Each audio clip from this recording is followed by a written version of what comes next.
Welcome to the Press Box. I'm Ryan Thorburn, joined as always by Steve Mims. We're rolling into Oregon Duck Fall Camp, week 2 right now. Steve, let's take a look back at what's transpired so far. It seems like the Ducks are about a month into camp. It's only been a week. They've had a lot happen to them. I guess the biggest preseason storyline was Vernon Adams, and that saga played out finally last week with Vernon passing his math class last Thursday and starting practice on Friday. I guess for the Ducks, better late than never to get a player of this caliber into the camp. Yeah, now it becomes the interesting 3 weeks versus 3 years. Who wins the quarterback battle? The guy who's going to get basically 3 weeks in the system before the opener, or the guys who's had 3 years, and Jeff Locke. Certainly, Locke's saying all the right things, welcomes the competition, feels confident in himself, this and that. We haven't heard really from Vernon since he got in, but everybody, it seems like the comments have been from the receivers. Vernon throws a better deep ball. Maybe Jeff kind of a little bit more control in the short game. So we'll see kind of how those comparisons and contrasts are playing off in the coach's office. Yeah, I was able to get a hold of Vernon right after he found out his results of the test. And, what I didn't really put in the article was when he picked up the phone, I asked how it went. He let out a huge sigh of relief and then talked about what a great thing it is to finally get that done and be in the competition.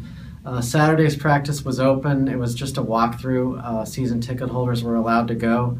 And really, it was interesting because they didn't do much, but Scott Frost was really working with Vernon on the fundamentals. So I think he has a presence about him. He has great experience, obviously, but he's got a lot of catching up to do.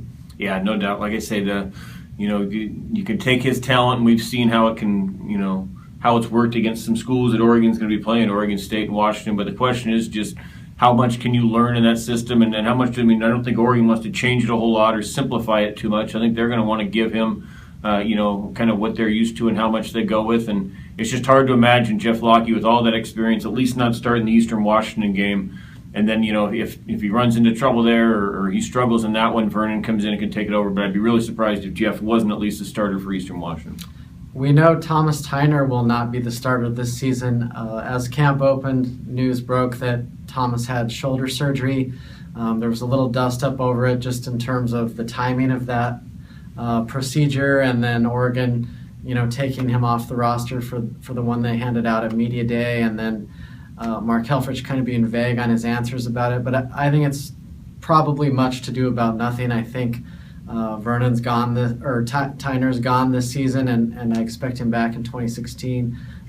You have to take them on their word of that unless something were to change. Yeah, it's interesting because, obviously the thing against transferring for players is having to sit out a year. Well, now he does have to sit out a year, so it almost becomes like the graduate transfer deal with Vernon. You really don't lose anything. You're not missing a season by transferring now. So that's where the rumors come from. Yeah, I would expect to see Thomas back, but I think we'll wait and see to the spring even if he's not able to go full go then, if he's out with the team or if he's back on the roster by then. The Ducks, regardless of which quarterback wins the job, are still in great position with their skill, talent, especially at running back. So I don't think that's a huge issue. Like I said, I think Thomas will be back in 2016 if he wants to be. As far as the defense goes, you have a situation where you could start 7 seniors up front. Mark Helfrich has indicated that he's really excited about the defensive line. I know Don Pelham's excited about the linebackers, which leaves the secondary. Obviously, they lose Ifo and Dargan and Troy Hill. But John Neal is really bragging about these guys. We haven't really seen them, obviously, but these young guys, Arion Springs, Chris Cisse, seems like they're going to be in fine shape. It's just a matter of how much will Michigan State test that. Yeah, you talked about there's a lot of depth there at defensive back. Obviously, they felt good enough about it. They moved Charles Nelson back to offense after considering during the spring doing that. So that to me was a sign that they like what they have. Ugo, another newcomer in there. So I would expect to see kind of some mixing and matching maybe early on in the season in the opener and through camp to try to, before they kind of, I kind of feel like with this whole season, that starting lineup you see against Michigan State is the starters. I think they can kind of, with the opener against Eastern Washington, mix and match some things, but I think they'll want to kind of have their guys, at least at cornerback, set for that Michigan State game. Another kind of impact of Vernon joining the program is now Ty Griffin is going to join that secondary and see if he can get on the field in some capacity. I think worst case scenario, he can be on special teams, maybe with the ball in his hand, returning kicks, but That's a pretty good week one recap. We'll talk to you at the end of the week about week two. Thanks for tuning in.